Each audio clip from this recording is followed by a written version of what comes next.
شاب كان نفسه يتجوز، فلما راح يتجوز فراح يتقدم لأسرة كريمة، ناس أفاضل يعني. فالمهم يقدر ربنا سبحانه وتعالى لما قعد مع حماه وحماته يعني، فبيتكلم معاهم فقالوا له يا ابني شوف يا حبيبي، احنا لا يهمنا لا فلوس ولا دنيا ولا مناصب ولا جاه ولا اي حاجة، احنا اهم حاجة عندنا يا حبيبي احنا بنشتري راجل، عايزين بس نشوف اخلاقك، معاملاتك، سلوكياتك، صلاتك، ذكرك لله، قراءة القرآن، ما شاء الله، مش عايزين منك اي حاجة. ايه رأيكم اكمل الحكاية ولا اصحى من الحلم؟ يعني بتهيألي اصحى من النوم احسن. نفسنا نشوف اسر بالنماذج الجميلة ديت. انا عايز اقول حاجة صغيرة خالص. كتير جدا من الشباب يقول لما رحت عشان اتقدم واتجوز فوجئت ان كل الاسئلة بتنصب حوالين شهادتك ايه، معاك كام، الشقة اخبارها ايه، العفش اخباره ايه، معاك ايه فلوس في البنك، عندك املاك ولا ما عندكش. نفسي اشوف اسرة، اكيد موجود بفضل الله، المسلمين كلهم خير والله، محتاجين بس توجيه بسيط.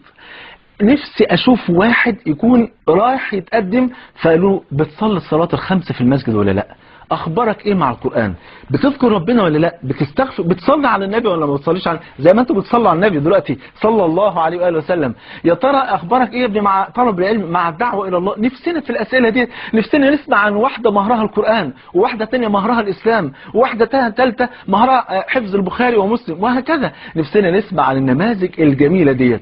اخويا وحبيبي الوالد الكريم، ربنا يحفظكم ويبارك فيكم يا رب العالمين. عايز اقول لك حاجه، اللي هتعمله في الشاب اللي جاي يتقدم لبنتك لما تيسر له الزواج ان شاء الله هيحصل مع اولادك، ما انت برضه ليك اولاد، زي ما انت ليك بنات ليك اولاد هيروحوا يتقدموا لبنات ناس تانيين. فلما تيسر هنا الجزاء من جنس العمل، ارحموا من في الارض يرحمكم من في السماء، ارحموا ترحموا واغفروا يغفر لكم، والجزاء من جنس العمل كما اخبر الحبيب المصطفى صلى الله عليه واله وسلم. حاجه الثانيه ان انت لو عملت خير مع زوج بنتك هو عمره ما هينسى الخير ده ابدا، وهيفضل طول عمره شايلها لك بجميله. ده الانسان السوي، انا مش دعوه بانسان بقى مش سوي، ده حاجه ثانيه.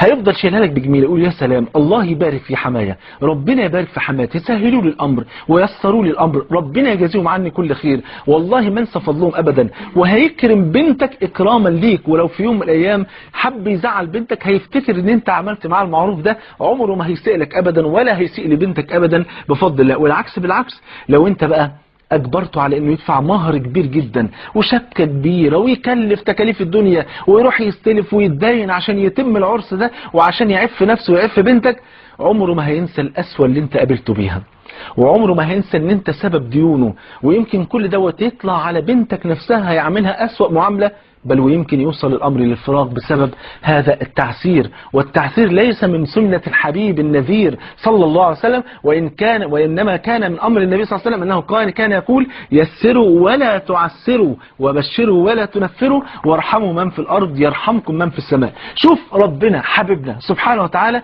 جل جلاله ماذا كان يقول في كتابه حينما يأمر بتزويج الفقراء من المؤمنين، يقول جل في علاه وأنكحوا الأيام منكم. الأيام اللي هم الأيام جمع أيم، والأيم هو الشاب اللي ما جوزش أو الفتاة اللي ما جوزتش اسمهم أيم، خد بالك. وأنكحوا الأيام منكم والصالحين من عبادكم وإمائكم إن يكونوا فقراء يغنيهم الله من فضله والله واسع عليم. يأتي الغنى ازاي؟ يوضح النبي عليه السلام في الحديث الصحيح أن النبي صلى الله عليه وسلم قال ثلاث حق على الله معونتهم، والحق ده ربنا أخذه على نفسه ولم يأخذه أحد على الله جل وعلا. ثلاث حق على الله معونتهم، المعونة فوق الرزق. مين أول واحد؟ الشاب الذي يريد العفاف. أنا عن نفسي مجرب يعني لما جيت أتجوز فربنا يسر سبحانه وتعالى، وكان الأمور بسيطة جدا، لكن ربنا يسر الأمور في فترة وجيزة جدا. ليه؟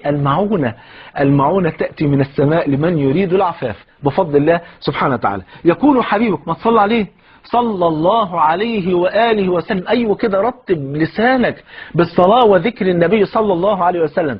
يقول النبي صلى الله عليه وسلم كما عند أبي داود بسند صحيح، وحنا اتفقنا على الأمانة العلمية بسند صحيح أن النبي صلى الله عليه وسلم قال خير النكاح أيسره.